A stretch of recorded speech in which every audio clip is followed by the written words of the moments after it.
So basically it is constructed as a 3-tier organization: eye donation centers, eye bank and eye bank training centers. So eye donation centers are areas where the patient can be directly in touch with, and after the tissue has been harvested, it is then sent to the eye bank where it is stored, processed and then distributed or utilized there itself. And eye bank training centers aims to create eye bank counselors who are well trained in the process of putting together all the work in the eye bank, and also people who are very efficient at transportation and contacting people when an eye bank tissue is required. So to be noted here is most of the corneal donations, corneal transplantations take place. We have a waiting list of patients who have some indication for a corneal transplantation, such as corneal opacities or corneal ulcers that have not healed, corneal dystrophies or traumatic corneal leukomas. So all these can be indications, and we maintain a waiting list, and when we obtain a corneal tissue, those patients are contacted from the eye bank and they come and the surgery is performed on them in the hospital. Eye bank training centers are areas where it is ensured that such identification of work is done and patients are contacted, and the personnel who are getting trained undergo all these procedures in the eye bank.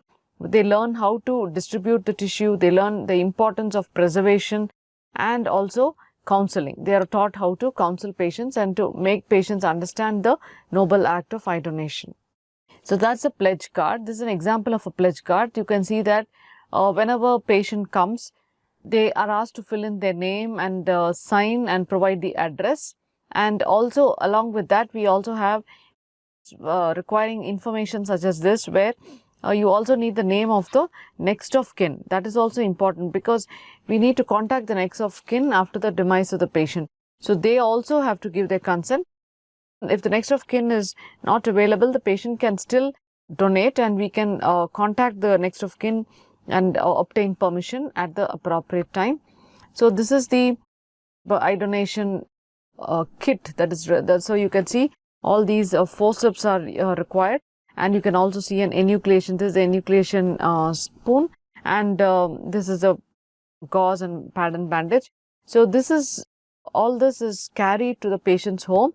This is the basket which holds all this, and eye bank harvesting, tissue harvesting is done by people are trained in this eye bank training center.